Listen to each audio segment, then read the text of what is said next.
सोचो अगर एक कंप्यूटर चिप तुम्हारा बॉडी को कंट्रोल करने लगे और तुम्हें एक सुपर ह्यूमन बना दे और धीरे धीरे तुम्हारा जिंदगी अपने कब्जे में कर लेता है, तब तुम क्या करोगे? आज हम इसी तरह का एक मूवी एक्सप्लेन करने वाला है। तो मूवी की स्टार्टिंग में ही हमें एक ग्रेटेंस नाम का आदमी दिखाया जो एक कार मैकेनिक है। उसे मॉडर्न टेक्नोलॉजी बिल्कुल भी पसंद नहीं है। उसकी वाइफ आशा एक पावरफुल टेक कंपनी में काम करता है। उसके पास एक इलेक्ट्रिक कार भी है। वह ग्रेटेंस ने एक कार को रिपेयर कर रहा था, जो कार उसकी कस्टमर को आज ही डिलीवरी करनी थी। उसी वक्त उसकी वाइफ आशा उधर आ जाती है। उसके बाद ग्रे ने उसके वाइफ आशा को उसके साथ चलने के लिए बोलता है। आशा पहले तो ना करती है, लेकिन ग्रे उसे जाने के लिए मना लेती है और दोनों एक साथ चल पड़ता है और उस दोनों के पीछे पीछे आशा की इलेक्ट्रिक कार भी आ जाती है। दोनों समंदर किनारे में जाके पहुंचता है जहाँ कोई नहीं था, लेकिन ग्रे आशा को बताता है इधर अंडरग्राउंड में एक घर है और दोनों उधर चला जाता है और उधर एक इरोन क्रीन नाम का आदमी से मिलता है। आशा इरोन क्रीन को देख के खुश हो जाती है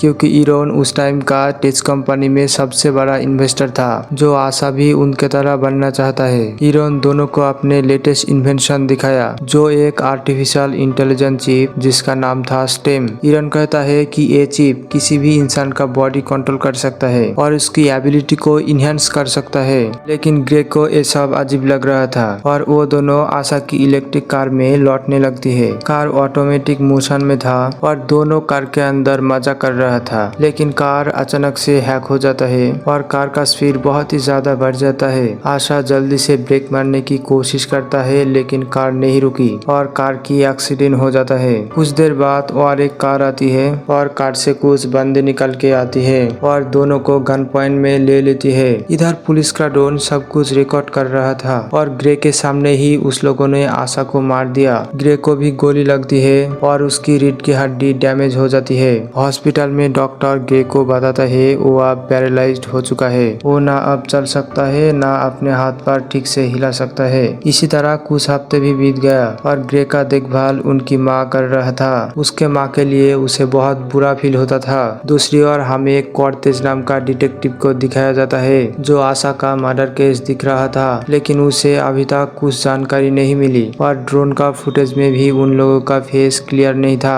ग्रे डिटेक्टिव कॉर्टेज के पास ये सब सुन के डिप्रेशन में चला गया और एआई ऑटोमेटिक मशीन के मदद से मेडिसिन का ज्यादा डोज ले लिया और ग्रे फिर से हॉस्पिटल पहुंच गया और वहाँ इरोन क्रीन ग्रे के साथ मिलने के लिए आता है और इरोन क्रीन ने ग्रे को एक सीक्रेट ऑफर देता है। अगर ग्रे स्टेम नाम का चिप अपने शरीर में लगा लेता है तो शायद वो फिर से चल सकता है। ग्रे पहले तो ये ऑफर मना कर देता है, लेकिन बदला लेने की आग उसकी शरीर में अभी तक जल रहा था। वो ऑपरेशन के लिए राजी हो जाता है। इरोन ऑपरेशन शुरू कर देता है और ये ऑपरेशन सक्सेसफुल भी हो जाता है। अगले सुबह ग्रे उसके पाँव अचानक से हिला पाता है। वो चल भी सकता है, लेकिन इरोन उसे वार्न करता है दुनिया को बिल्कुल भी पता नहीं चलना चाहिए कि स्टेम उसकी अंदर में है। एक दिन ग्रे को अपने दिमाग में एक आवाज सुनाई देती है, जो आवाज स्टेम नाम का चिप का था। ग्रे ये सुन के बिल्कुल शॉक हो जाता है। स्टेम ग्रे को बताता है मैं सिर्फ बॉडी कंट्रोल नहीं करती, मैं सोच भी सकता हूँ। स्टेम ने ग्रे को कहा उसकी वाइफ को जिस लोगों ने मारा उसे ढूंढने में उसे मदद करेगा।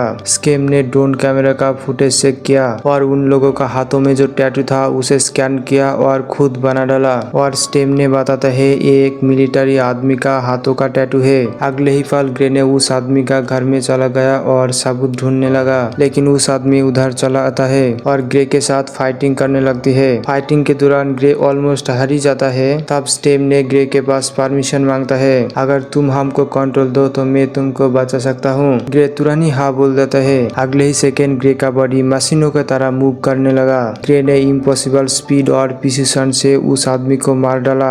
यहाँ से ग्रे समझ जाता है स्टेम एक ऑर्डिनरी चिप नहीं है। उसके बाद ग्रे वहाँ का सारे सबूत मिटा के उधर से चला आता है। इधर डिटेक्टिव कॉर्टेज मरा हुआ आदमी का केस छानबीन कर रहा था और डिटेक्टिव कॉर्टेज ने ग्रे का व्हील चेयर उधर पड़े हुए दिखा। दूसरी तरफ इरोन ने ग्रे के साथ पूछताछ कर रहा था और स्टेम ने ग्रे को बताता है उसके पास कुछ छुपाना मत, क्योंकि वो हमें ट्रैक कर सकता है। ग्रे ने इरोन को सब कुछ सच बता देता है और ग्रे के बात सुन के इरोन ने उसके साथ जोर जोर से चिल्लाता है और इस बार के लिए छोड़ देता है। ग्रे फ्रस्ट्रेशन में चला गया। तब स्टेम ने ग्रे को बताता है वो आशा का सभी कातिलों कातिलों को ढूंढने में उसे मदद करेगा। तभी ग्रे ने एक क्लब में जाता है जहाँ सिर्फ गुंडे लोग रहता था। ग्रे कुछ देर बाद सबका ध्यान अपने तरफ ले आता है और सब लोगों को बताता है, मैं यहाँ अपने वाइफ का कातिलों को ढूंढने आया हूँ, अगर वो इधर है तो वो मेरा सामने आए। ये सुन के सभी लोग हंसने लगा और एक काला आदमी उसके सामने आया और उस काला आदमी ग्रे को बाथरूम में ले गया और ग्रे को उधर ले जाके चढ़ाने लगा और बोलता है, तेरा वाइफ को हमने भी मारा, तू हमारा क्या कर लेगा। ये सुन के ही ग्रे ने स्टीम को कमांड दे दिया जो उसको मार दो और स्टीम अपने काम पर लग गया और उस आदमी को मार के धो डाला और आखिर उसे भी मार डाला। और इधर ईरन ने चिप को शट डाउन करने की कोशिश कर रहा था।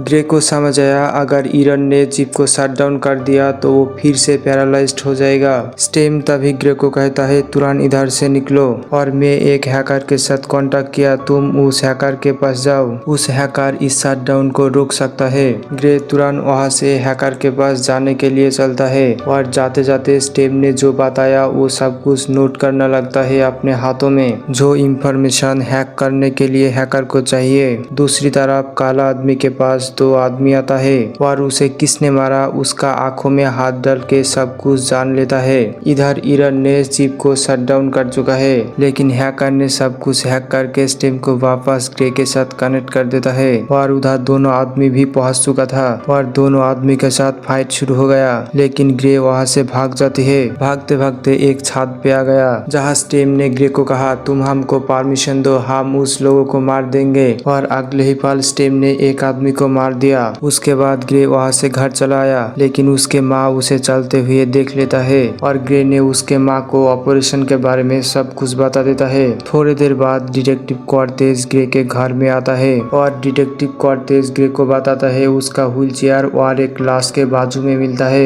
इसके बारे में तुम हमको क्या बोलोगे। ग्रे बोलता है, हमको कुछ नहीं पता। डिटेक्टिव कॉर्टेज ने चुपके से ग्रे के शर्ट में एक डिवाइस लगा देता है। इधर स्टीम ग्रे को बताता है, जो आदमी मर गया उस आदमी को ढूंढ के मरना ही होगा वरना वो हम दोनों को मार देगा। लेकिन ग्रे ने ये बात सुन के मना कर देता है। ये सुन के स्टीम ने ग्रे को कहा, अब हमें तुम्हारा परमिशन का कोई जरूरत नहीं है क्योंकि उस हैकर ने तुमसे हमको आजाद कर दिया। उसके बाद स्टीम ने ग्रे को कंट्रोल करने लगता है और गाड़ी लेके उस आदमी को ढूंढने के लिए निकल जाता है। रास्ते में ग्रे को कॉर्टेज की लगाया हुआ डिवाइस उसे मिल जाता है और उस डिवाइस को फेंक देता है। कॉर्टेज भी उसे फॉलो कर रहा था और तभी स्टीम ने एक इलेक्ट्रिक कार को हैक किया और उस कार को उल्टी दिशा में चलाया और डिटेक्टिव कॉर्टेज की कार के साथ एक्सीडेंट करा दिया। लेकिन एक्सीडेंट में डिटेक्टिव कॉर्टेज बच गया। उसके बाद डिटेक्टिव कॉर्टेज ग्रे के माँ के पास जाके सब कुछ पूछता है और इधर ग्रे ने भी उस आदमी का लोकेशन में पहुंच गया